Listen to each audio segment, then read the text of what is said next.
পবিত্র কোরআন সূরা ইয়াসিনের একটা আয়াত, ওয়ামতাজুল ইয়াওমা আইয়ুহাল মুজরিমুন। এই একটা আয়াত তেলাওয়াত করতেছেন, করতে করতে উনি সারা রাত শুধু একটা আয়াতই পাঠ করলেন, ওয়ামতাজুল ইয়াওমা আইয়ুহাল মুজরিমুন।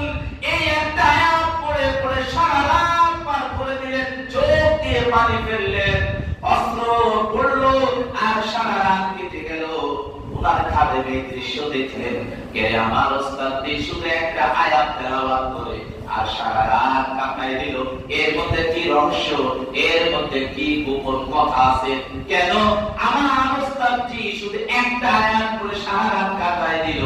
রাত্রি যখন শেষ হয়ে গেল, ফজরের নামাজের পরে ইমাম আবু হানিফা রাহমাতুল্লাহি আলাইহির কাছে ছাত্র গিয়ে জিজ্ঞাসা করল, ওস্তাদজি এই পর্যন্ত আপনার কাছে যে আমল দেখি নাই, আজকে একটা আমল দেখলাম।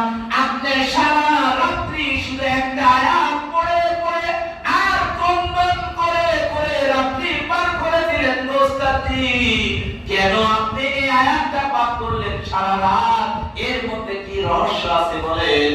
ইমাম আবু হানিফা রাহমাতুল্লাহি আলাইহি বলেন, ও আমার ছাত্র, এই আয়াতের মধ্যে কি বলতেছেন আল্লাহ পাক, এই অর্থটা কি তুমি ভেবে দেখেছো?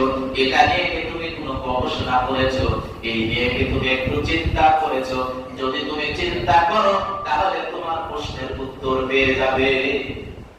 আয়াতের মধ্যে আল্লাহ রাব্বুল আলামিন বলতেছেন, ওয়ামতাজুল ইয়াওমা আইয়ুহাল মুজরিমুন।